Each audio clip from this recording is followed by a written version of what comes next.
the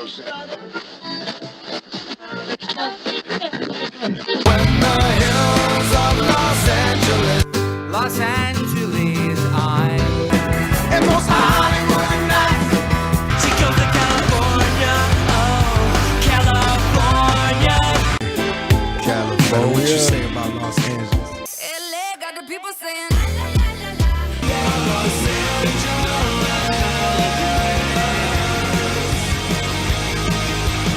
You're listening to Corner of the Galaxy on cornerofthegalaxy.com.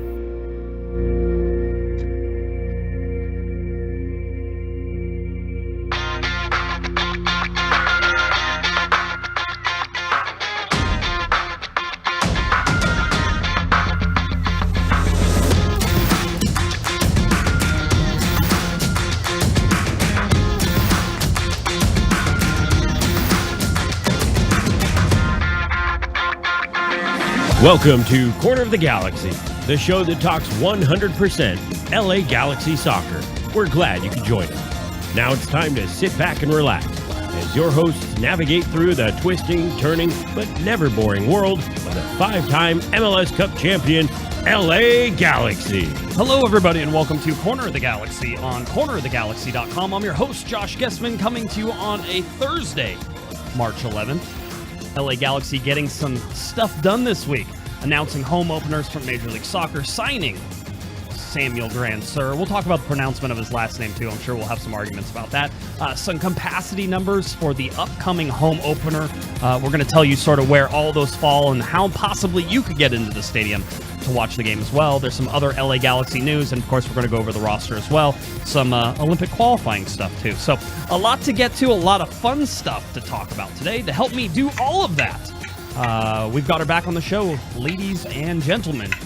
Miss Sophie Nicolaou. Sophie, I see a tennis racket. I'm afraid that maybe you came misprepared for wrong sport. Sorry, wrong sport. Okay, I was wondering. I didn't know if you knew. I was actually playing air guitar because I love the intro so much. So I was pretending to, be a bass player. I still do those stupid things where I pretend I'm in a band and I'm playing Wembley Stadium. What can I say? I understand, and I do the same thing. So I really, what you don't see is before I hit the camera to come on here, I'm rocking out. I'm having a good time. So yeah. I do the same thing. How are you doing? I'm doing good, not too bad. Exciting news about fans and MLS, and I'm excited to talk about that with you. The Arsenal win in Europa League today, and we play under the lights of the Greek gods in Athens, and we smashed the Greeks. I'm not usually happy about that, but on today's occasion, I was thrilled. I was going to say, I would think our Arsenal fan, understatement. You follow Arsenal, you do a great job. By the way, if you ever hear Sophie really go off, listen to her talk about Arsenal, because that's a lot of fun. But I was going to say, in your homeland, was there a conflict there from Olympiacos? Because I would imagine Arsenal playing Olympiacos, was that one of your teams? No, not at all. My team, when I was actually living in Greece for a couple of years, and I was working for a very famous Greek singer, I was her personal assistant. It was a great experience. I traveled all along, the islands, playing in amphitheaters. It was really just magical. She's kind of like the Madonna of Greece, if you like. She's a big deal. And she was a Panathinaikos fan, Panathinaikos, as we say. And Panathinaikos and Olympiacos are rivals. Okay. They hate each other. It's like LAFC and LA Galaxy. Right. Don't get along. Yeah, don't get along. Okay. So, I had to, when the boss is a fan of a particular team, it's in your best interest when she's singing on stage every night and singing their songs to follow suit. I was going to say, I feel like now this podcast should just be about you going around with this Greek singer who's like Madonna, and we should just do like sort of, a biopic on you on this, because anything we have to say, I would have to imagine, is not that exciting after the story that you just told. Yeah, she's pretty big deal. She actually christened the late great Chris Cornell's kid. Yeah, So she's pretty, yeah.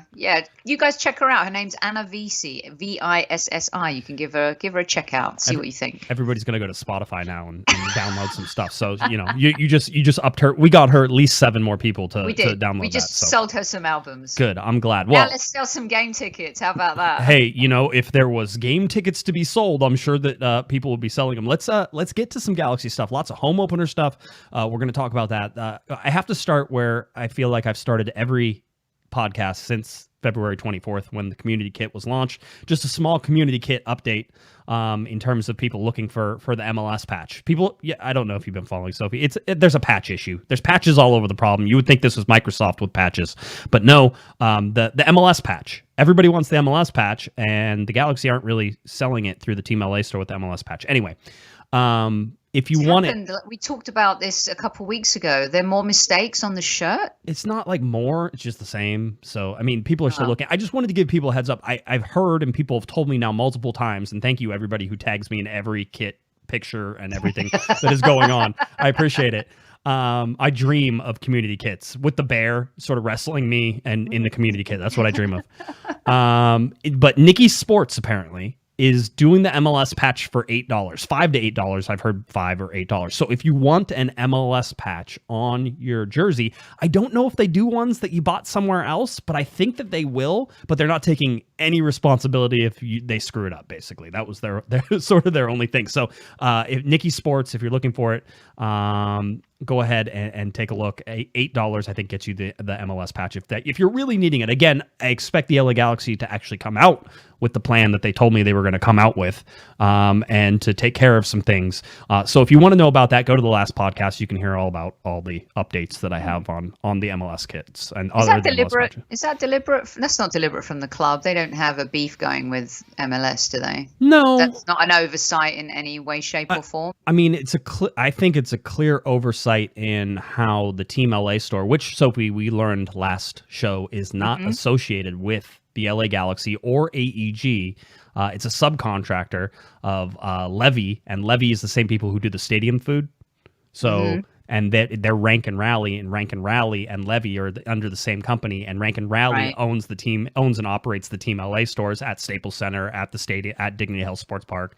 They do it. So I would say it was an oversight on their side. Whether or not they think it's an oversight or not, that's where I come down on. So, Just another little thing. It is. The league badge has to be on there. It gives has it to that be on extra. there. Yeah, it has to be on there. You can't do that. If the players have it on their jersey, then you should have it on your jersey. All right. Yeah. We can talk about the small differences between a player issued kit, which there's some small differences in a player issued kit and an authentic that you would buy at the store. Sizing differences, fit differences.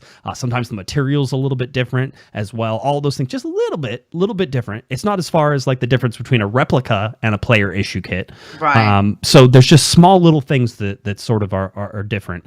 And so, you should have it as close to what the guys are wearing. That's why you buy it, because you don't spend the extra.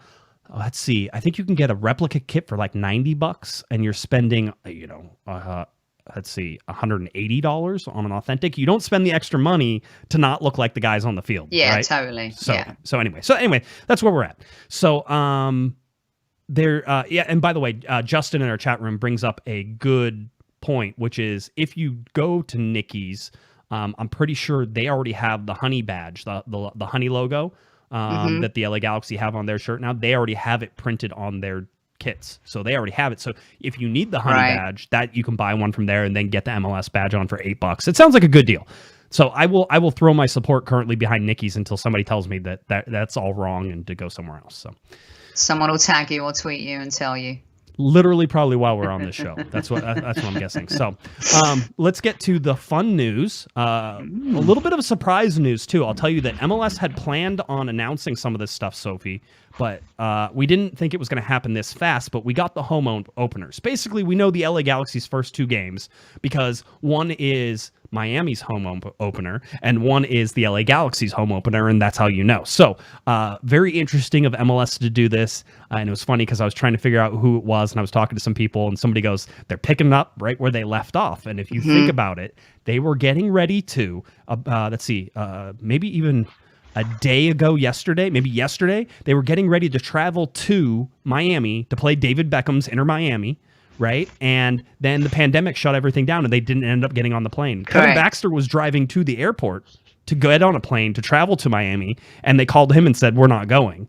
And so he turned around and went back home, right? So that's how close the Galaxy were to taking off to Miami. And so what MLS decided to do, Sophie, is to have the LA Galaxy on Sunday, April 18th, play a 12 p.m. over-the-air game on ABC. So big channel ABC. Against Miami and David Beckham and that fun stuff. So I think that's a fun way to sort of pick it back up. I think it's brilliant. Listen, on opening day, you've got to have the big boys playing against each other. And I say Inter Miami, and I put them in the big boy category only because of who owns them, right? Right. And they did do. In the end, they didn't have a bad season last season, did they? Really, Josh? I mean, it was on par with the Galaxies, but a little bit better. I mean, so, it was a dumpster fire, but less of a dumpster fire, sure. So I think it's a sexy game. I think, he plays his former team. It finally happens. Right. They make it right in terms of, how everyone was wronged by so much that happened last year. And I think it's a really good play. And on ABC, we just saw the impact of ESPN putting the Dortmund Bayern Munich game on ABC too. I think we're going to be seeing a lot more of that this coming season with these big games. So a really nice showpiece to get everyone's mouth watering for the league this season, I think. Yeah, I agree. It's a fun one. It's good for the Galaxy as well. It's a good game to start with on the road, having to travel all the way across the country and sort of do that. And you could go early if you wanted to. You could go, I don't know how they're going to do all the travel, but you look at this and say, okay, well, one, we've heard rumors that perhaps if you want to get into the U.S. Open Cup, Sophie, that MLS and U.S. Soccer are going to basically take your first 3 games, and whoever had the 8 teams with the highest point total after 3 games, I'm sure there'll be a whole bunch of tiebreakers. But if you do that you'll get to go to the U.S. Open Cup, where they're only inviting 8 MLS teams. I think it's 24 or 26 teams total for the U.S. Open Cup. So there's a chance that if you go to Miami, that you could win that game. So that's a good start for the LA Galaxy, or at least get a draw maybe on the road, and you take one of the East Coast road trips that you're gonna have to do this year, and you pull it back and you do it on the first shot, and you don't have to worry about it. The next best thing is that the LA Galaxy and MLS announced the home opener, which is April 25th. It is a 2:30 p.m. game, also a Sunday. Game is on Fox Sports 1, FS1. Where New York Red Bulls are coming to town as well. So you're getting an East Coast team that's coming to LA. So you have a travel issue whenever you go to Miami because it's really far away and it's a long trip and it's not an easy one to make. And then you're going to come back. You have a full 7 days after you come back to where you're going to play Red Bulls, who have to travel all the way across the country to get to you as well. So those sort of line up well in terms of the competitiveness, and I would expect that New York Red Bulls are always a difficult team to play, but getting them traveling all the way across the country to come play against you is a better look for the LA Galaxy, who are not a complete team right now. And you would wonder if on these 2 games, April 18th and April 25th, if they either have a complete team or if they're still missing players. So that's sort of how you have to look at those first 2 games. Yeah, it's a really interesting, because I was going to bring that up to you in terms of how ready is this team going to be for the season starter against Inter Miami as well. How complete is Greg going to have this squad? He's inherited a bit of a mess, let's be honest, a broken team that really underperformed last season. Defensively, his biggest challenge. Terrible stats from last season. So I understand him going after, and I know we'll get to Derek Williams. I think you probably may have spoken about Williams already. We did. Yeah, but I think a solid buy in terms of the experience and maturity he brings at the age of 28. Played over around 250 games combined for Bristol City and Blackburn in tough leagues. Right. Really tough leagues. Had a moment in his career where he played at Wembley Stadium as well. Going for a trophy, yes, a lesser trophy, but he's had those experiences. And Bristol City and Blackburn are storied clubs, you know, in England. Bristol City, especially back in the day, Bristol Rovers, Bristol City, great rivalry. Blackburn Rovers, winners of the Premier League. They've fallen super far, of course, because of that.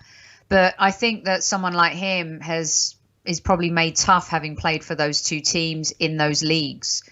So I think he'll be a good addition, and I think he'll add a little bit of guile to the back.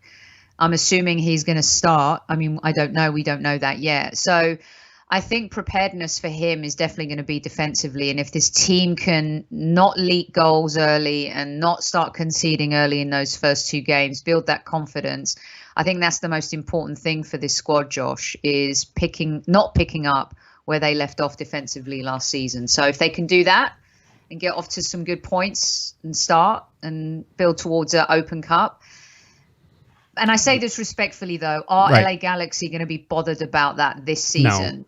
No, they're not. But I like to pretend. I have to build up some statements about these. I mean, here's the thing about the schedule and being announcing. It's funny because when you look at what happened last year and after you go through the MLS's back tournament and then you come back, all the games were regionalized, right, Sophie? So, you know, the LA Galaxy and LAFC played each other about 300 times in that span between MLS's back and coming all the way through. And so you wondered how MLS was going to schedule games across the country. Were they going to do a normal schedule? Were they going to do different things, right? And so we found out right away that they're absolutely going to treat this as a normal schedule because they have the LA Galaxy traveling all the way across the country to Florida and to Miami to play that game. And then they have New York Red Bulls traveling all the way across from New York to California to play that game.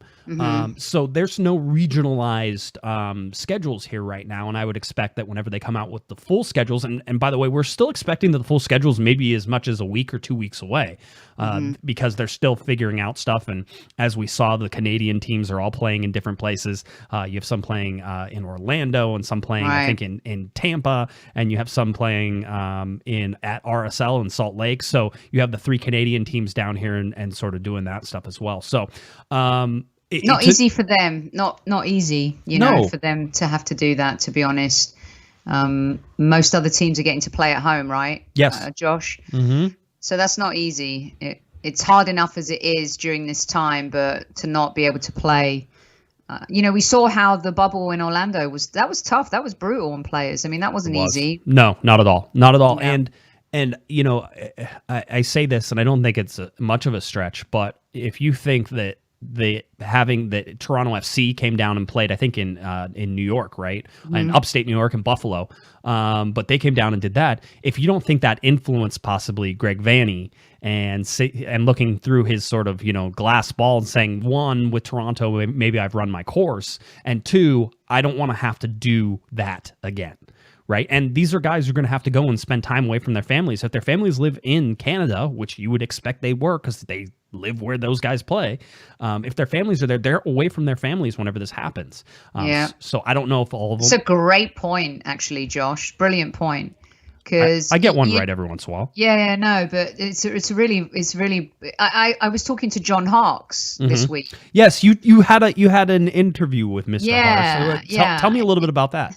Oh, it was great. I mean, he was, he's a real trailblazer when it comes to US soccer, and what he did for American players, being the first ever to play in the old First Division and then in the Premier League, got to play in the UEFA Cup, won the League Cup with Sheffield Wednesday, was managed by a legend like Trevor Francis, played with Nigel Pearson, Viv Anderson. I mean, legends of the game. And to hear him talk about what he's doing at Greenville, and they've done really well in USL and stuff, but to kind of get into his mindset of how it's been, Josh, to manage during COVID. Oh.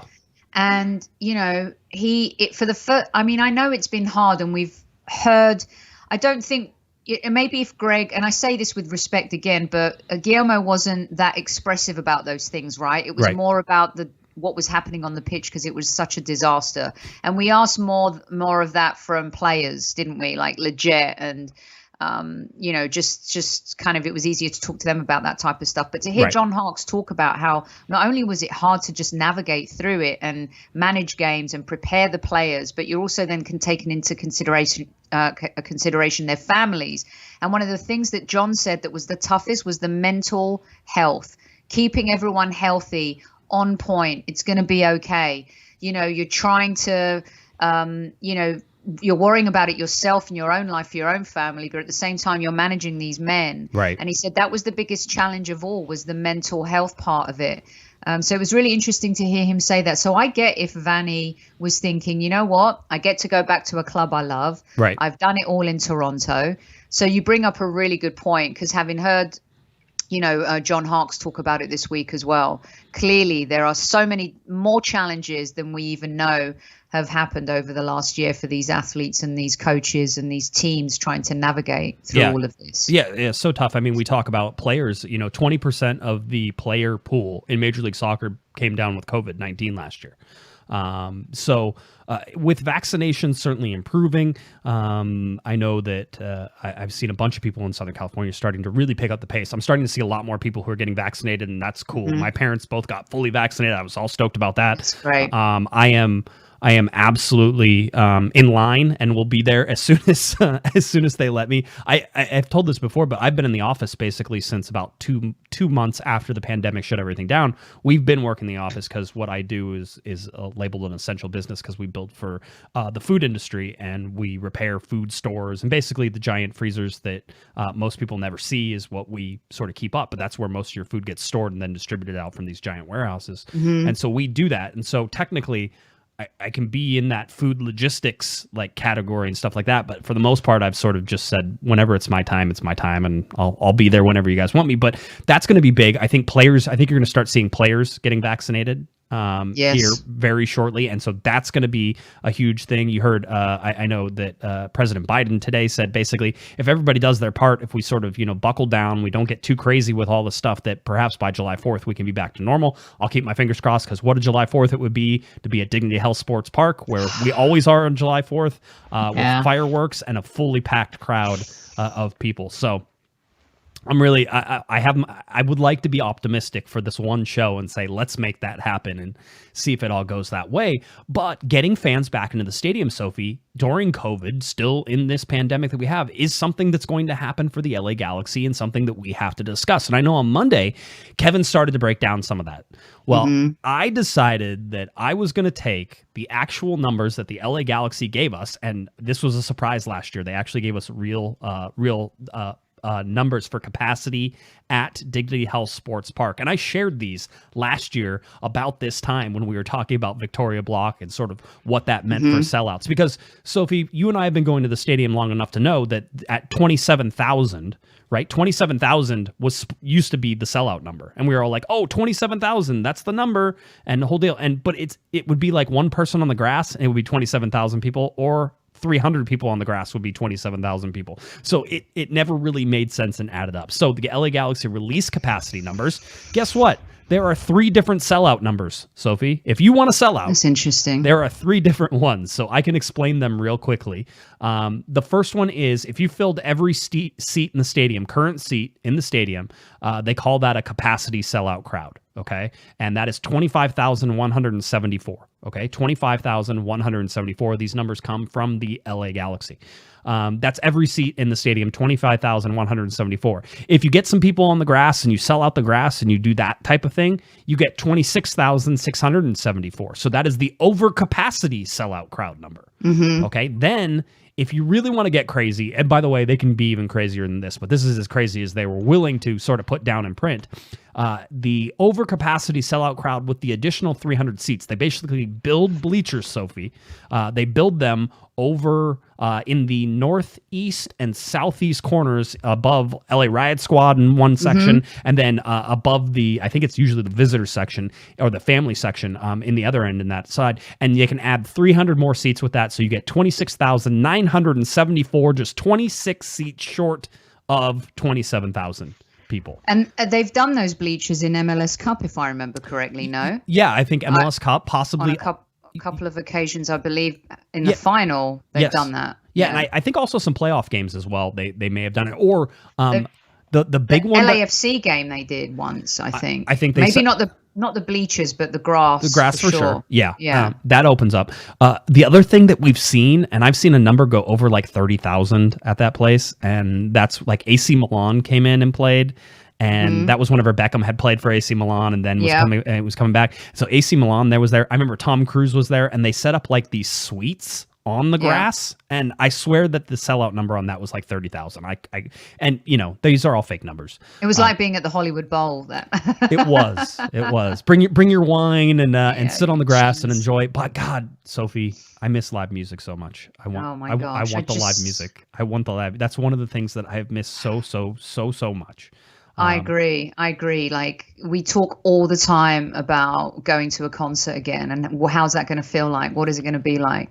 We were watching our old, Greek theatre, Hollywood Bowl stuff, Coldplay, little Neil Diamond, the 1975, a band that I just really love. Oh gosh. Anyway. Yeah. Okay. Sorry. Yeah, we went sideways there. Aaron, by the way, says that we should count every seat. Do you think if we got enough listeners to go to this, like if once everybody's allowed in the stadium, we get enough listeners and we assign everybody a section and they go count those seats and then they report back we could count all the seats. That would be brilliant. And we could do it all secret style too. Like nobody would know we were there counting the seats. If you had like, 2 people counting or 10 people or 12 people counting, nobody would know, right? We could make that happen. We should get Larry to do that because we're way busy on Twitter. Although actually he's on Twitter too. He just says he isn't, but he really is. I'm just going to throw some shade over there. Calling out Mr. Larry Morgan, not on Twitter. He's absolutely on Twitter. Being on Twitter doesn't mean that you have to have a screen name, Sophie. No, he's covert. He's like Jason Bourne. That one. Watch out. that's what I think when I see Larry. Definitely Jason Bourne. So yeah, that's where we're going. All right, let's get to the capacity. So I gave you the numbers: 25,174, 26,674, and 26,974. Now, if I'm the LA Galaxy, you can't make an argument, or at least a good argument, for using the 26,974 because you'd actually have to build the bleachers in order to do that. And doing that does not give you a severe increase in fans to do it. So I'm imagining the LA Galaxy are going to do 26,674 as their overcapacity sellout crowd. That's what number they're going to use. And so then if we look at the tiers, the associated tiers that California uses to grade the severity of COVID within each of these segments, Sophie, we start at the purple tier, which is LA is currently in, although should be in the red tier on Monday. So we'll start with purple. Purple's the highest restriction. You can only have 100 people. It doesn't matter what your capacity is. It's 100 people, and with media people in there, and that's a total waste of money. No one's going to do that. No one's going to do that. Exactly. No. So, but here's the thing: is you're in the red tier on Monday, which means that now, according to California, you can have a 20% capacity. If you use the middle numbers, and I've done the math for you, at the low end, you can have a little over 5,035 fans in attendance. In the middle, it's 5,335. And at the high end, which, like I said, I don't think they're going to use, is just shy of 5,400. There's even a good possibility, Sophie, that by the time April 18th comes around, I was going to say 17th, by the time April 18th comes around, that LA County could actually be in the orange tier, which would kick them up to 33%. And the 33% capacity then in that middle number is 8,802 fans. Now you're starting to cook with fire. All right. In the unlikely scenario that we get to the yellow rather quickly, it's 67% capacity, and so you could have as many as 18,000 fans in the stadium, or just shy of 17,872. Right in there is that middle number. So those are the capacity issues. I think by the time we get to yellow, by the way, if we get to yellow, that they're going to sort of go ahead and just get rid of everything. Right. You're never making it to yellow, because once you get to yellow, you're going green. All right. You're like, okay, you're close enough as it goes. But it's really interesting to see those tiers. There are fans coming to the stadium on April 18th, Sophie. We know that to basically be a fact right now. Yes. And it's very exciting. And I think that it's the moment we've all been waiting for. As human beings, I think we talked about this. The kit launch, we said it was good to feel normal again. Going to a game is going to feel like we're rewinding to some of the greatest days of our lives. I mean, this is what everybody has been missing, craving. And to be able to even just start off with 5,000 plus fans in there. The other numbers make me a little bit nervous. I'm not going to lie. You know, yes. I'm not sure that you can get there that quickly. I think the NFL did it gradually and in a very effective way. I think we've seen the NBA start to do similar. So I'm very comfortable with that 5,000 plus. Yes. I think you wait a little bit before you start going into those bigger numbers just to make sure. And then does that mean all the catering is going to be open too? How? I don't know. I don't. Yeah. I mean, we really haven't been told on the local businesses. It's going to be amazing just to have 5,000 people on their way to their game, buying a coffee or stopping for lunch or doing something. And then, of course, you've got a lot of the people inside the stadium too, and the team to kind of be able to have game day revenue. I mean, these things are huge. MLS can't afford another season with no fans in the stadiums, Josh. So it's a great start, but start sensibly. Yeah, you have to, and I think that the mask mandate certainly in the stadium is going to last throughout the season. I don't think that's going away. But if you could have, Sophie, let's say you could have a full stadium. Eventually, we have to get there. I'm not saying it happens, tomorrow, but we have to get there. We have to feel comfortable with how we're doing. We have to feel comfortable with the vaccinations. All that stuff has to be trending in the right direction. But if you're there and you can have a full stadium, but everybody still has to wear masks, you're going to be there, right? I mean, I'm sure there's people who are going to stay away, and I understand trying to get people to feel comfortable again is part of this. I don't know how people are going to feel. I'll tell you that for somebody who's out a lot in the public right now, it's one of those things that's always in the back of my mind. Certainly, you're watching your space, you're wearing your mask, you're doing all those things, but at the same time, it's become almost an associated risk, at least for somebody I'm in relatively good health. I'm relatively young. God, let's hope I stay young. 39. Just let's not get to 40 this summer. You bragged about that last time I was on. I'm not bragging. That's not a brag. That is me sulking already. But relatively you got on a plane, didn't you, last week? Or I did last time, and the whole deal. I would not recommend travel right now. It's a bit freaky, isn't it, traveling? That's a little bit freaky. I had to do it over the president's holiday, so coming back at the time, there was basically full flight. I was on a full flight. So, it's weird being in, something that never bothered me before, but being in that close proximity with people is something that now, I don't know, do you watch television shows and you go, why are these people so close together? This is what I'm saying, like when we were talking about the concerts, because it's like going back to a throwback era or a throwback time. A lot of the times we watch movies and we're like, wow, look at all those people in the subway, New York. Look at that. Do you remember those days? It's kind of become like that. So I think there are going to be some very skeptical people and some people who are not going to be able to just go in. And this is why I think if you do it with the 5,000 and they're spread across the stadium, follow the model of the NFL, be safe. One of the things I was thinking to maybe avoid issues is you might see at the beginning they don't serve alcohol. I don't know if they'll do that or not. Right. But it could come into play just for safety reasons and people being sensible and not losing their minds, going back straight off the bat, Josh. So I don't know. There's a lot of things to take into consideration. It's just not about let's let everybody in. Right. You still have to spread them out. There still has to be, and that's really leads me into the next part of this, because we gave you basically the numbers that we're expecting in that red tier for April 18th, which is about 5,300 fans. Let's say just shy of 5,400, somewhere in there. There are more season ticket holders than that. I don't know how many more season ticket holders are. The LA Galaxy are extremely secretive with their season ticket holder numbers for whatever reason, probably because, and this is an opinion, and only opinion from my part, is they're much lower than everybody thinks they are. All right. And the LA Galaxy and I have had a disagreement on many times about season ticket numbers, because if you're the LA Galaxy, Sophie, you absolutely know how many season ticket holders you have. In fact, there's probably a board somewhere that has the number, because you're always trying to beat it and make it better and do that stuff. And you have to plan almost everything around knowing that you have that amount of money coming in. So if you have 5,500 season ticket holders, you know that because you know you're going to have a lot of season ticket holders, more if you're going to pay for all the stuff that you're supposed to pay for. Or if you have 10,500 season ticket holders, you know that because you have to count that money that's coming in. It's a known number because they're an organization that plans around gates and they have to know what that number is, right? Yeah, absolutely. Completely agree with you. There's no way they don't know that number. That number is a number that is a huge part of your business model and how you recruit new fans, how you manage that process. And then also, are you thinking,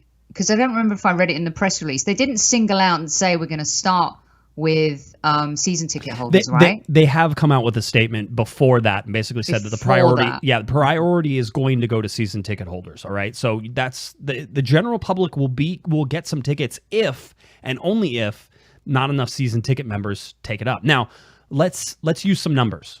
Okay, let's just make up some numbers. Let's say it's 9,500 because the LA Galaxy like to use that number sometimes. So let's say it's 9,500 season ticket holders. Let's pretend like the LA Galaxy haven't been playing like crap for a while, and let's pretend that the pandemic didn't make them lose a whole bunch of people, right? And all those things. So let's pretend that it's 9,500, and you do that. Well, if we're at 5,400, there's quite a delta there between the 9,500 and the 5,500 or 5,400. Which means that there's a whole bunch of season ticket members that will not be going to these games if we assume that everybody wants to go back, right? So there's already a scarcity issue with just the April 18th game in my mind. Now, maybe as much as 40% of season ticket holders don't go back to the stadium, Sophie. I don't think that's an unreasonable number. I think it maybe is closer to 30 or 25%, but there's certainly going to be a percentage that don't want to go back, and they're not going to have to pay for the games that they don't go to. So that was one of the questions. People were, well, honestly, do I have to go? No, you don't have to go. Right. At least not right now. When everything opens wide open again, then yes, you're going to get charged for games if everything goes back to normal. Do you think that the club is wondering, because, obviously that number is sacred to them, they don't really want to make it public, but then if they do come out with a mandate and say well, only season ticket holders, and then there's just 1,500 people that want to go, we could certainly imply that and look at that and assume that we understand. I mean, maybe it'll give us an idea. That's a good idea. We'll have to watch and sort of see what happens. Yeah. So that way we can put it in there. I think the number is somewhere between 7,500 and probably 10,000 is probably, and that's a wide berth because I really don't know. And so I think that's probably where it is. I think that there probably will be enough season ticket holders to fill the stadium to the capacity that they have. But the LA Galaxy have another problem, or at least they had a small problem for a little while. And that problem was that they sent out an email whenever all this stuff went out, and it went out to season ticket members. And basically they said, hey, the home openers are there. They did a cool thing. It's like, it's been 368 days since the LA Galaxy played in front of our fans. But the wait will soon be over. I thought it was good. I enjoy sort of, building it up and sort of saying it. So they go through, basically they said the home opener is set to kick off at 2:30 p.m. on April 25th, but due to capacity regulations per the updated health and safety guidelines, we intend to make a limited number of tickets available for purchase. Let me say that again. We intend to make a limited number of tickets available for purchase by season ticket members before the public. Okay, so that got everybody riled up because, Sophie, as you know, and as we know how season tickets work, when you buy season tickets, you buy them, and then you don't have to purchase anything anymore, right? Correct. So there was an uproar immediately after this email went out because season ticket members were like, well, what have I been paying for and not getting over the last year? And so I, of course, went and started asking people questions, and I had some friends who were season ticket holders who were sending me emails that they're going back and forth with the Galaxy, so that way I could understand what they were trying to do. So here is the me deciphering what they said, and so far the LA Galaxy haven't pushed back on this. I'm pretty sure I'm right, and for the most part, everybody says, yeah, that seems like it's right. But the LA Galaxy basically sent out an email. They said, what you did last year is you got credit for all those games, right? Because you paid and then you didn't get to go. So your account is credited a certain amount of money. Let's say it's $1,000. You have $1,000 of unused games and it's credited and it's sitting in your account. You're basically going to be able to use that amount of money to purchase tickets to the game, and they're going to have to do that because there's going to be some sort of virtual queue. I don't know how they're going to limit who gets to go after the tickets and who doesn't. Is it going to be a free-for-all, 9 p.m., season ticket holders, everybody has to be there, that type of thing. I don't know how that's all going to go or how that's going to sort of lay out. But basically, you're going to use your credit to pay for those tickets. Somebody brought up a great point, though, Sophie. What if the LA Galaxy decide to jack up the prices on those tickets because there's limited capacity? And so basically, you have $1,000 of credit, which should have covered, 6 games or 10 games or however much it is. I don't know. That would be pretty, to be honest with you. It would. You're not supposed to swear on the show. Sorry. Sorry. Now I'm going to have to write it down. That was allowed. I thought that was allowed. That one. That one's in England. That's allowed. Here, that's not the really uptight not American. cool. Yeah, not cool. But I don't think that's going to happen. So let me say that. I would be shocked if that happened. And so I think everybody's going to be fine. I think that there is going to be a squeeze on capacity. I think that the LA Galaxy have enough season ticket members. And so in my mind, I think that there's going to be a rush on tickets for April 18th and getting back there. So it'll be interesting to see how the Galaxy sort of put this together. They have not released details on exactly how they're going to do it, but apparently you're going to be sent links out, and then season ticket members can click on those links and do that. So I think we might be surprised by how many takers there are. People have felt cooped up and they've missed their football. And I think the longer this goes on and, you can see that things are being dealt in a more positive way, although sometimes it's up and down. So, who knows? I think there might be more takers than they think, but they can't mess with the prices. They can't do that to people in a time where economically everybody's been challenged. I know that the clubs are challenged too, right? But that would not be a goodwill move at this point. By the way, I have people in the chat room who are marking your swear word for me, so that way I can go back and I can go. Thank you for getting it perfectly right and the whole deal. All right, good. I'm so sorry. I should know better. You should. That's okay. It's fine. You know what? It was a correct usage of the word. Okay, so everybody who's listening to this afterwards, after I've cut it out, you can assume that she used a correct word in there for that. Okay, Josh. After living here I moved here like in 2001. The odd day and occasion where I will go to the right side of the car to drive. Yes.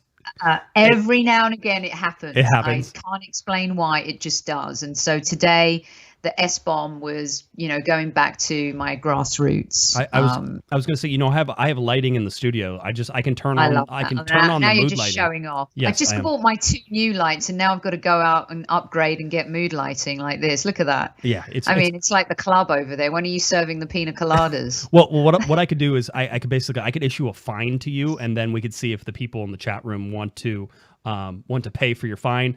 And we already have somebody who has put in, let's see, Eric, it's Sycan Eric Designs, $2. And this person says, keep swearing. So you're not for $2. You don't get to keep swearing. That's what it is. So thank you. We appreciate that.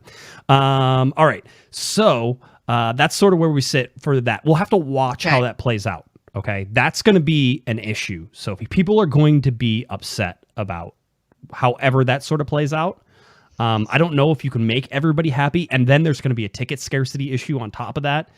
It's one of those. So we'll as long as there's a demand and not an apathy, right? That's the most important thing at this point. All right, I'm fingers crossed. We'll see how it goes down. I have my thoughts, certainly. All right, let's get to the exciting news of the day.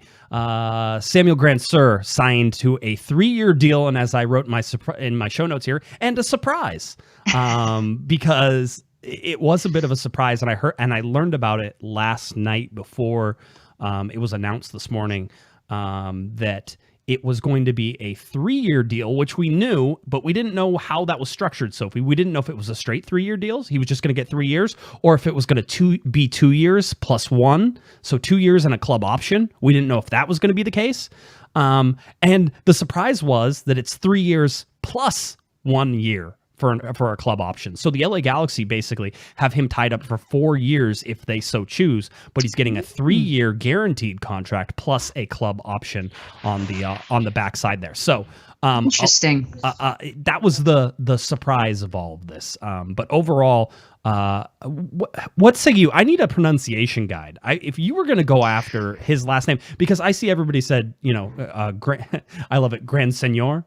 It's hello, Grandsirs. I mean, Grandsir just sounds fantastically English, doesn't it? It absolutely for a does. French player. I love it. So Grandsir signed for the Galaxy. It's just so English. But I mean, if I was going to try and be, do my flash French accent, I would maybe say it's Grandsir, but there's no hyphen on it, is there? So no, there's if not. there's no hyphen, then I think it might be just Grandsir, but it's. But you have to say it But like the grand I would assume is like, ma maison c'est très grande. My house is very big. I mean, I'm not saying my house is, but I would pronounce it grande versus grand. I was going to say, just over here, you were turning me on. Whatever you were saying, it was working. So I just, however that works from now on, if you just want to be the official announcer of his name, that works fine for me. So we can do that. But anyway, so Grandsir, I again, until I talk to him or until we find out, I don't know how to pronounce it. So we'll figure that out. This was the signing that we knew was coming, Sophie. There's nothing really in this that I think is a surprise. The only thing that we don't know is that was reported by Calif that there might be a sell-on clause coming from Monaco, that Monaco was going to release him on a free transfer, basically say, we're going to terminate the contract. And Grandsir had to be okay with that as well, because that's a mutually terminated contract when you do it, but that Monaco's deal with the LA Galaxy, that yes, it was free, but there might be a sell-on clause, which I don't know, could be 30%, 20%, 10%, whatever. If you're going to sell him on, then we want 10% of whatever you sell him on for. Yeah, I mean, he cost them over 5 million euros. Yes. That's a fair bit of money for a player who, with no disrespect, is fairly unknown outside of, French football, really. And let's be honest, his time at Monaco spent mostly on loan. Correct. As well. I think he appeared 12 times for Monaco in the league. I'm not sure collectively how many appearances, with maybe some of the cup games and stuff like that. And then also, I guess he's an unknown commodity to us. I mean, I'm not sure if you had a tracker on him the same way you did Yoni. We did. That was... But I mean, not as much as Yoni Gonzalez, because that took forever. That took forever, right? I mean, the League Two team he was playing for, Troyes, their biggest claim to fame was winning the Intertoto Cup against Newcastle in 2001. But that doesn't mean that League Two players, same with England in the Championship, really good Championship players playing for Aston Villa now and playing for West Ham now. And we've seen that in League Two as well, with players being kind of shifted up to Liga. But the fact that he didn't play, and Monaco haven't been a great side, they've struggled over the last couple of years. They're not that glamour team that they once were. I think Thierry Henry destroyed them, to be honest with you. And then he tried to destroy Club de Foot Montreal up there as well. Yeah. So yes. But let me ask you this: does he start over?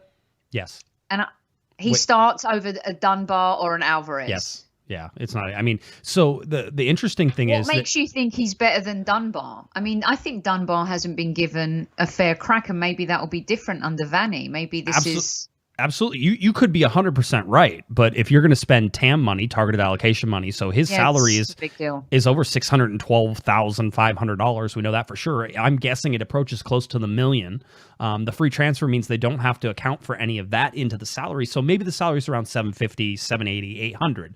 But having said that, you don't pay Cameron Dunbar the same amount. Now, certainly people would argue with me, and I think it's a correct argument, that just because you pay somebody a lot of money doesn't mean that they're necessarily better than the people who are there. 100% agree. But if you're going to start this season, I'm going to tell you that, Grandsir's going to start, and he should probably start at the right wing position, as the LA Galaxy still look to find somebody for that left wing. Pavon's legal situation continues to go down the drain and it's starting to swirl around. I don't know if the LA Galaxy are still interested or not. And as a matter of fact, I've been trying to work on that for most of the week, which was, how serious are they still with Christian Pavon? But ultimately, if let's say Pavon clears all these hurdles and comes back, you have him on the left wing, you have Grandsir on the right wing. You have, I mean, you're one player away from a starting lineup if you get that, because basically all you need is a defensive midfielder that sort of sits with Jonathan Dos Santos, and what I'm going to assume right now is sort of a 4-2-3-1. And so in that formation, Grandsir plays on that right wing. You have Pavone on the left wing. You have Sebastian Lletget sort of playing in that central attacking midfielder role, the cam role. Jonathan Dos Santos plays more box to box. You have that defensive midfielder and Chicharito's up top. That allows Sebastian Lletget to go up and pair with Chicharito, which gives you your two strikers when you need them, or a packed midfield whenever you need to shut teams down, with Sebastian Lletget doing work on both sides of the ball. So for me, it plugs a lot of holes. But here's the interesting thing about him too. And I saw people mentioning this, and I just want to sort of break in before it gets too out of hand, because for the most part, I think most of these things do get out of hand pretty fast, which is just because they signed Grandsir does not indicate anything at all that means they're not going after Christian Pavone still. That does not indicate that. Other things should indicate that, but not this signing. He can play right wing. He can play left wing. He has played striker. He's played, a sort of a defensive side of things on it as well. His stats aren't great, Sophie. I don't know. They're not. I don't know where to put him in terms of what expectations I have, but this if they're is what signing worries. him for TAM, this is what worries me. Is he that? I hope he's not a jack of all trades and master of none kind of player. I don't think he's shifted too much positionally when he's been playing and he's been starting. But yeah, he doesn't score a lot of goals. That's for sure. Right. And this team needs, as we saw last season, you know, are you going to rely on Chicharito to get you those goals? Is it going to be different under Vanni? He's been working out like a fiend. I mean, I don't see as many. Have the Hammer and Amelia stopped doing the videos, or has Chicharito stopped working out? Because he has. I don't know. He's. You know what? He's training now. It's funny because I've actually been trying to get him on the podcast. Right? Obviously he's a designated player. It's always hard for me to get the top guy on the team onto the podcast because they just don't like to do stuff. And unless you have, you deserve to have him on this show. If anyone does, it's you. Yeah, I think so. But anyway, I guess what? They're working on it. We are working on. I feel very confident will happen here in the next month. So we'll continue to work on it. We'll figure out a day. We'll get it done. But having said that, is one of the reasons that it got slowed down is because they jumped into preseason, and once it's in preseason, there's a lot less time for these guys to do the press stuff that I want them to do in the night. Usually they're recovering and doing a whole bunch of stuff. So he's still working out, but now he's actually having to do it at practice, and he doesn't get to have his Instagram team hanging out around him, taking videos of him and doing stuff. So you've seen the schedule, like it's all closed off. Yeah. It's all closed practice. It's all closed off this week. And rightly so. I think he needs to get ingrained into this team, and, they need that private time before, they let open the world to kind of see what's going on. But the question's always going to be, I think, the LA Galaxy always seem to, and I don't, you can correct me if I'm wrong, but they seem to find their way when it comes to, finding decent flank players. The struggle's been is defensively, because you can't, you have to stop leaking goals, and you have to stop making stupid mistakes. And that's the biggest challenge that Vanni has this season, as I said at the top of the show. But maybe this is going to be the kind of play that comes in and surprises everybody. His defensive stats, Grandsir's defensive stats, and we have Ramiro in our Discord, and he has an article ready to come out as well that is going to talk, I think, a little bit about Grandsir and some other things. But he sent me some Grandsir stats. Like, this is the radars that sort of track different things, attacking, defensive, those stuff like that. And if you look at his defensive side, he actually has decent defensive stats. So you're looking for a guy certainly who can come forward, and we talked about him in the terms of he's not as mobile as Alessandrini. He's somebody said like a budget Alessandrini. He's a budget Alessandrini. I mean, clearly we're really good at doing these lazy sort of comparisons, which is, well, Alessandrini was French and he played on the wing, and so Grandsir is French and he plays on the wing. They do play the same position. They're from the same country. I get why everybody does it. You hope that Grandsir is not as injury prone as Alessandrini, because that's the last thing that's the last thing that we need. He's 24 years old, so still young. He's got a lot to prove, of course, but this is his shot. This is his chance. He's coming to the most storied franchise in MLS history. He's going to play in a pretty decent team with a good manager who's proven. Right. And I mean, the key to this team is going to be the Pavone thing. Because if that doesn't happen for any reason, Josh... And there's a million reasons why it shouldn't, but yes, I know. Yes, continue. That's What's plan B? I don't know. They don't tell me that stuff. I'm not, No, but I'm asking you, what do you think plan B is? Do you think they have a plan B, or are they dead set on making this this happen? I think plan B is to wait, and maybe you wait until summer and to pull somebody in, or you wait until because you could go over to Europe and get somebody for that role as well if you're going to wait. And if you wait, you give a chance for all the legal things to play out. If the legal things play out in Pavon's favor, then the LA Galaxy probably have a pretty good chance of going after him and getting him, and they could even get him this summer. So what about the surgery? Done. I don't expect that there's formulaic surgery. Yeah, it was versus it was a clearing out of things, not a reconstructing of things, right? Because he had these little bone pieces in his ankle that had broken off and were causing him pain and discomfort. Getting rid of those only helps you. I mean, there's very little chance with a surgery like that he comes back worse. There's a much higher chance he comes back better. So, I mean, you imagine Pavon better than he was. That's not an unrealistic expectation with the surgery he had. So, that's the thing. All right, we'll keep talking, and obviously we're about 26 players right now for the roster of 30. Didi Traore was released, and so that's how we lose, and yet we still sort of stay right around. So Grandsir is the 26th player. He is the first TAM signing of the Greg Vanney era. He also takes up an international slot. The LA Galaxy now have 5 of 8 international slots used.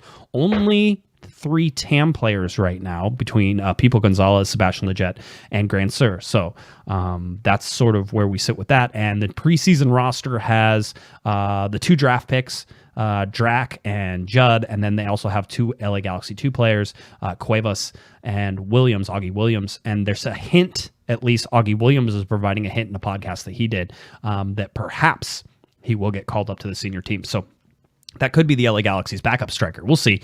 I think they're going to sort of wait and play that one out and sort of see how that goes. Before we get to anything further, I have been owing somebody a shout out on this show for 3 or 4 weeks. And I know he thinks that I forget about it, but it's actually in my notes every single time. So this will be hopefully more than a shout out for my good friend Brownie, who always comments on my posts. I think he listens. He seems to read my stuff too, and he's a great person. But the even better thing is that he runs, I believe, Angel City Printing, so screen printing, and so I know for a fact that he would love business. And so if you need screen printing right now, and Brownie, I DM'd you on Facebook because I have some things that maybe we should work on so that way we can get some for COG from Angel City Printing. So look at your Facebook messages and stuff, but find Angel City Printing, help out a fellow Galaxy family member. He's awesome, and he's going to do a great job, especially for Galaxy players. So please, Brownie, I give you your shout out, and hopefully we can point some people to Angel City Printing, so that way you can get some. I might need some stuff for the Highbury squad. So we can make this happen. I can hook you up with Brownie. So we will. And by the way, he did not pay me for this, which I mean he should. That was a commercial. But he didn't. Retroactive. Yeah, that's right. We're gonna do it, so we'll make it. So Brownie, there's your shout out. So I don't want to hear it anymore on. Actually, no, I do. I enjoy talking to you on Facebook. So give me some crap on there. That's fine. Let's get a little bit more Galaxy news. I know we're pushing on about an hour here, but we got a little more to talk about. Most of our shows have been about an hour and 10 minutes lately, so that doesn't surprise me. Julian Araujo made the U.S. 20-man roster for Olympic qualifying. All right, and so. This is a big deal for him because this is what you wanted to see from Araujo. We knew that this was a possibility. You want to see him on this under 23 team for the Olympic qualifying. They're going to be down in Guadalajara in Mexico playing these games. So for the Olympics, which by the way are going to be held, Japan said they are going to hold the Olympics. They're just going to do it without foreign fans, right? So you're not allowed to come into the country to go to the Olympics. That's fine. I think that's a great idea. Athletes will still go there. They'll compete. We'll have a Summer Olympics. This is the chance that the United States has of qualifying for the Olympics and being there. And Julian Araujo is one of those players who made it for the United States. I would also be remiss if I didn't tell you that Ulianis, former LA Galaxy Academy and LA Galaxy 2 player, is also on this team. So he'll be playing for that. Here's the interesting part about that, because there's a flip side, Sophie. We have Julian Araujo, who plays for the United States, and then we obviously have heard a lot about Efrain Alvarez as well, and whether or not he would play for the United States, whether he would play for Mexico. Well, Mexico announced their Olympic qualifying roster today, and Efrain Alvarez was not on it. All right. Now, there's some interesting rumors that are floating about, and the interesting rumor is that that Mexico said they weren't going to call him up to that, but what they were going to do instead is call him up to a senior team game here in the very near future. So you could see Efrain Alvarez playing for the Mexican national team. Very short on the senior level, which is interesting because he's not a regular starter on the LA Galaxy. No. But this may be Tata Martino getting into the fray a little bit, making sure that Mexico stays in the place where they are, which is the number one spot with Efrain. And so this could be the deal that they sort of made, which is, listen, if you stay with Mexico, I'll call you up for a senior team game, and we can cap you. You can get your senior team cap. This is a chess move. This is a typical chess move, you know.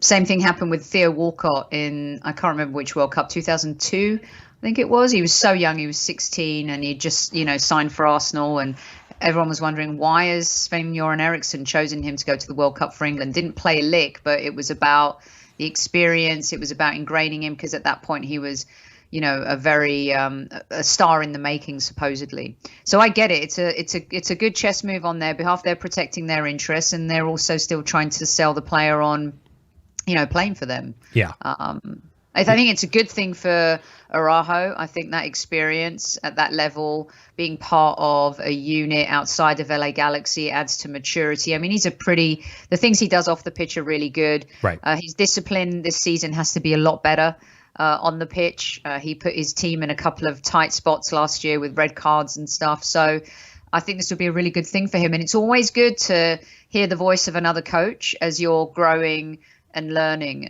and stuff. So yeah, it's not going to hurt him at all. Although it will hurt the Galaxy if he goes, if and when they go, and sort of the pre-Olympics, the games, the qualifiers basically shouldn't interrupt, and I think they're over by the time even April starts. So towards the end of this month is basically when that tournament is going to start. So Julian Araujo will be back and expected to be the starting right back for the LA Galaxy this year. So that's interesting. Efrain Alvarez is a lot different because, as we said, he's not a starter for the LA Galaxy. He's more of a depth piece, and this is one of his most important years as far as I can tell. For me, looking and watching Efrain Alvarez, I will say that I feel like this is his make or break year. He has to show significant improvement this year. Otherwise, if there's not improvement, I think Vandy's going to give him playing time. So whether or not he can sort of make something of that playing time is where we go. So interesting. Yeah. Very interesting. Let's get to one of the final pieces that we have, and that is the LA Galaxy are going to have an equipment sale coming up. So equipment sale, if you are a big fan of the equipment sales, then you will know. Basically, this is used equipment. So fans will have the opportunity to purchase official LA Galaxy team gear, including player jerseys, warm-up shorts, and much more. Plus, there's a give and get for the AFJA soccer player in need. So donate a new piece of soccer equipment and receive 15% off your equipment sale item of choice. I think we saw AFJA in our chat room as well. So make sure that you get out there and do this. This is on Sunday, March 21st, 9 a.m. to 1 p.m. So make sure you get out there for this foundation. They're doing it, I think, in groups of 100. Sophie, so the first 100 people get to go in and they get to do things and the whole deal, and then they'll let the next 100 people in, and so they're trying to keep everybody social distance outside and do the whole thing. I'm just gonna warn everybody, if you've never been to ever be here, if you've never been to one of those, I know it says it starts at 9. Don't show up at 9 and expect you're gonna get anything. You're gonna have to you might have to camp out the night before. Now people know that you can get player-worn shorts, player-worn jerseys. A lot of it's practice stuff. But the first people in are going to be the people who have the best chance at that. And so if you're within the first 100 people, you have a chance. But I love it. I think it's brilliant. Yeah. Are you going to go down and get some stuff? No. I my wife has put me on a budget restriction after all the stuff that I purchased for this particular. Somebody made fun of me because I called this guest bedroom that I recorded the studio. I'm used to calling my studio. I'm trying to, every day or every weekend I go into this room and figure out how I'm going to try to make it look more like a studio. Sophie and I spent 10 minutes talking about lighting before we even started this, and I was all geeked out. I was very jealous of Josh's mood lighting. But here's the scoop. We do this so often that these certain rooms become the studio. When you can't actually be in the studio, you know, they morph into the studio, and sometimes mentally it helps to actually call it the studio. Yes, it makes me feel like it's a studio, even though it's a guest bedroom. And what happens whenever we have a guest here? Like, do they get to sleep in the bed while I'm doing podcasts? I don't know. We haven't faced that yet. So hey, I got told off for using the S word. You know, I'm just saying, yeah. But the mood lighting, I mean, that's a winner right there. That makes it a studio for sure. I mean, red or green or gold, seriously. Or I the can green with the Galaxy shirt, the shirt. That's what I was going for with the green and the gold. Pretty rad. All right, we'll get more lights. I need more. I think we need more colors in this room. That's what it needs. All right, so I'll keep working on that. All right, is there anything else, Sophie, that you want to get to? I think we covered all of the major stuff. I'm going to scroll down just to make sure that I didn't miss anything. We didn't talk about Christian Pavone because I'm on a Christian Pavone hiatus right now, so I don't want to talk about it anymore. It seems like we've been talking about it for months and months and months, which we have. That's sort of where we're at. I think the LA Galaxy did 2 off-site trainings. I saw a picture from a bus today that said they were on their way to San Diego, so I think one of their off-sites may have been down to go scrimmage the San Diego Loyal outside of the March 20th game. I think that they're actually going to play in the preseason against them. So I think that might have happened. I don't know. I haven't been told anything. That's my guess. Why else would you go down to San Diego? What else are you doing? I mean, you're going to go on the aircraft carrier? Going to the zoo. I mean, you can't go there. SeaWorld. You know, SeaWorld's closed. You can't go to everything's SeaWorld. Closed. Yeah, I mean, you could probably go down for some great meals. San Diego's got so many great restaurants, but they're not really open, are they? So I think you just cracked the code. They were there playing football against someone. I think they were. I think they exactly were. And by the way, San Diego has some of the best food I've had in Southern California. So good. It's so good. Now I'm hungry again. My wife ordered Indian, so I need to go downstairs. Oh. Yeah, I know. I can smell it. It's been annoying my me, God. So I'm ready to go. Chicken masala is my favorite. I think a chicken biryani is down there, and it is amazing. I think we had it last week too. So yeah. Anyway, you have a pint of lager with that. In England, you've got to have a pint of lager with your. I don't have time to drink anymore. I really need to find the time to drink, but I don't. It's going to ruin me for tomorrow morning, even if I just have one. Like, I'll wake up being like, oh man, what did I do? You know, dude, the curry's going to ruin you. Forget about the pint of lager. The curry will ruin you for tomorrow if you're not careful. All right. Here we go. Just wanted to say, somebody, by the way, also said Legoland is down there. Well, great call, by the way. Legoland has the best submarine ride at an amusement park in California. I'll fight anybody who says differently. All right. So that's all the time I think we have. Sophie, anything else you want to get to, or are we good? No, I think we're good. I'm excited about this fan thing, and let's hope, everything continues to move in a positive direction. And it would be great to go to games and actually have fans. It would be weird at first. But I think for all of us who cover the teams, it will be a welcome change. And just forget about football. It will be a change in the sense that as humans, society-wise, we're moving back to normalcy in some way. And I think that's a really important thing for all of us mentally. Amen. Let's get it going. All right. Sophie, tell people where they can find you. We'll get on out of here. Find me on Twitter at Soccer Diva, and the show is at Highbury Squad across all platforms if you love the Arsenal. And we got a great interview up with John Harkes if you're a US men's national team fan. Check it out. So thanks for having me, Josh. You rock. Awesome. I love what you do, and you do it so well. Thank you, Sophie. Thank you. All right. If you're looking for me on Twitter, it's at JGuesman, JGUESMAN, and of course at Galaxy Podcast. CornerTheGalaxy.com, articles, news, videos, podcasts, all there.